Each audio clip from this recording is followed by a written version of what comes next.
Before starting this video, I do want to give a thank you to my patrons that support the channel. And if you would like to support the channel, there are some great benefits for you in the link down below. So with that, let's get into today's video.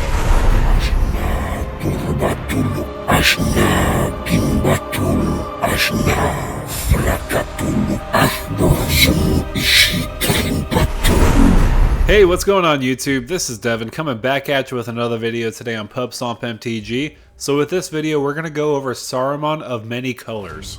Before getting into the video, let's first discuss his abilities. So he does have Ward, discard an enchantment, instant, or sorcery card. He does also read, whenever you cast your second spell each turn, each opponent mills 2 cards. When one or more cards are milled this way, exile target enchantment, instant, or sorcery card with equal or lesser mana value than that spell from opponent's graveyard. Copy that exiled card. You may cast the copy without paying its mana cost. So this is an interesting take on Saruman as he's deciphering information left and right.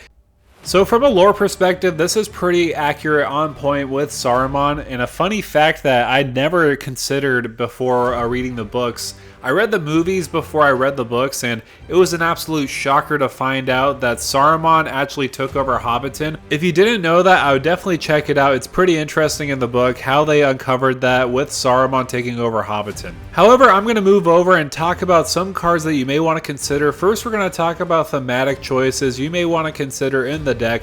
Mainly because, of course, this is Lord of the Rings. I love Lord of the Rings so much, we must add some thematic choices. So I'm going to mention some cards from the set. The first card I do want to mention is the Storm of Saruman. I first have to touch on the art of Storm of Saruman. This is absolutely breathtaking. So it is a 6 mana enchantment. It does have Ward 3. Whenever you cast your second spell each turn, you copy it, except the copy isn't legendary. You may choose new targets for the copy. I don't know about you, but this works perfectly with Saruman. Obviously, this goes hand in hand with the commander, so this is a no-brainer whatsoever. Another card you may want to consider is Isengard, Saruman's Fortress, or Boseiju, Who Shelters All. As far as flavor, it is Saruman's Fortress, so it is a great include, mainly because you want to be casting a lot of instant and sorceries. This provides a way where we can make sure they can't be countered.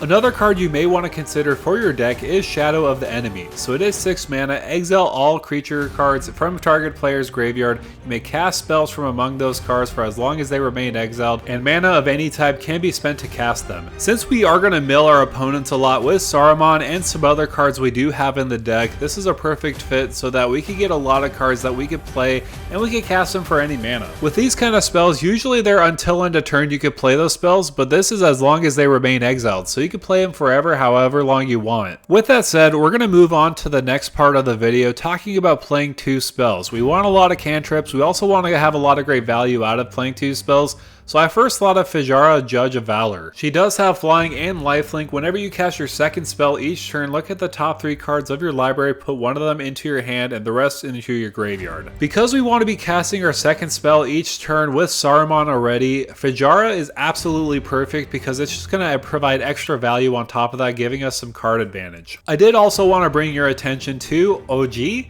the Exquisite Blade. It does have the abilities of when it enters the battlefield, you gain 2 life, then scry 2. Whenever you cast your second spell each turn, you exile up to 1 target creature you control, then return it to the battlefield under its owner's control. So either you could blink OG yourself when you cast that second spell so that you could gain 2 life or scry 2, or say for example somebody has some removal and you want to cast a cantrip so that you get that second spell online. Say for example somebody's trying to remove your Saruman, you could blink Saruman with OG, so that's a great advantage piece. So what are some examples of cantrips we may want to consider running in the deck? The first ones I've thought about are Brainstorm, Thought Scour, Visions of Beyond, and Frantic Search. These all provide great options. I especially like Visions of Beyond, mainly because we're going to be milling our opponents a lot. If a graveyard has 20 or more cards in it, you draw 3 cards instead. On top of that, with Thought Scour, target player mills 2 cards when you cast it, so that's going to provide great value for when you want to exile a card so that you could copy it with Saruman's ability. And to be quite fair, I do think Frantic Search might be one of the best cantrips in the deck, mainly because you get to draw 2 cards, then discard 2 cards,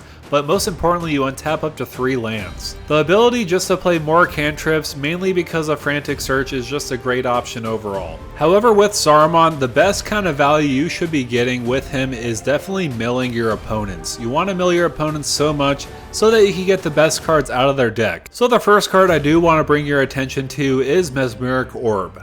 It is pretty simple, but so effective. I mean, absolutely so effective. Whenever a permanent becomes untapped, that permanent's controller mills a card.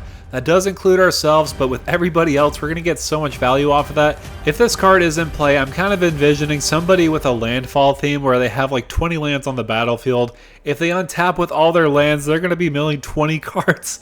Absolutely crazy, just for 2 mana. Definitely one you may want to consider including. Another card that I've been absolutely impressed with is Jace the Perfected Mind. You could cast him for 3 mana or 4 mana depending on if you want to pay the 2 life. With that being said, his -2 and his -X ability are awesome. They're absolutely amazing, mainly because target player mills 3 cards. Then if a player has 20 or more cards in it, you draw 3 cards. And if they don't, you draw a card anyways, and his -X ability states target player mills 3 times X cards. That's absolutely ridiculous. It would be an absolute insult to mill if I didn't mention Phoenix, God of Deception. I mainly like him for that ability. Creatures you control have tap. Target player puts the top X cards of his or her library into his or her graveyard, where X is his creature's toughness. As you can see, Phoenix has not been skipping leg day, being a 4/7, having a big giant butt on the board so that you could mill people for 7. He should have been telling Saruman to hit the gym because he only has 4 toughness. Come on Saruman, step it up. Since we do have a lot of cantrips that do draw us a lot of cards, I thought about having Psychic Corrosion and Teferi's Tutelage on the battlefield, mainly because whenever you draw a card, each opponent puts the top 2 cards of their library into their graveyard. Teferi's Tutelage is a step above Psychic Corrosion, mainly because when it enters the battlefield, you could draw a card, then discard a card. Then again, Psychic Corrosion mills each player. Teferi's Tutelage only does target player. Just having that constant ability to mill people is absolutely incredible. Sometimes you don't want to just mill people, you want to exile their library. So Sire of Stagnation is absolutely incredible. Whenever a land enters the battlefield under an opponent's control, that player exiles the top 2 cards of his or her library, and then you draw 2 cards. That means your opponents will definitely think twice when they want to crack their fetch land. I do also want to point out Ashiok Dreamrender. Have your opponents been tutoring too much? Well, Ashiok will shut that down. Also on top of that, you can have her -1. Target player puts the top 4 cards of their library into their graveyard, then exile each opponent's graveyard. I know this kind of feels like a nombo with Saruman, but however, I do feel like the power cannot be overstated with Ashiok's ability. Also, if our opponents are playing Reanimator strategies, we could shut them down with Ashiok, instead of giving them tools with Saruman. However, I do feel like the best card in the deck would be Dauthi Voidwalker. So for 2 mana, it does have Shadow. If a card would be put into an opponent's graveyard from anywhere, instead exile it with a void counter on it. It does have a tap ability, sacrifice Dauthi Voidwalker, choose an exiled card an opponent owns with a void counter on it. You may play it this turn without paying its mana cost. Again, like Ashiok, I know it kind of feels like a nombo with Saruman, but if you're milling everybody, you want to be casting the cards anyways from their graveyard. Might as well do it with Dauthi Voidwalker. With that being said, I want to thank you guys so much for coming by and watching this video on Saruman of Many Colors. I do think it's pretty unique seeing a card that deals with second spells. We have seen them in the past, but I do feel like this is the best one out of the other options. I will say Saruman of Many Colors is pretty fitting with the Esper colors. However, like always, let me know down below in the comments, what do you think of Saruman of Many Colors? Do you plan to build them? What other cards do you want to see me build around in this new set of Lord of the Rings Tales of Middle-earth? So with that said, make sure to like, share, and subscribe to the channel, and with that out of the way, thank you for stomping by.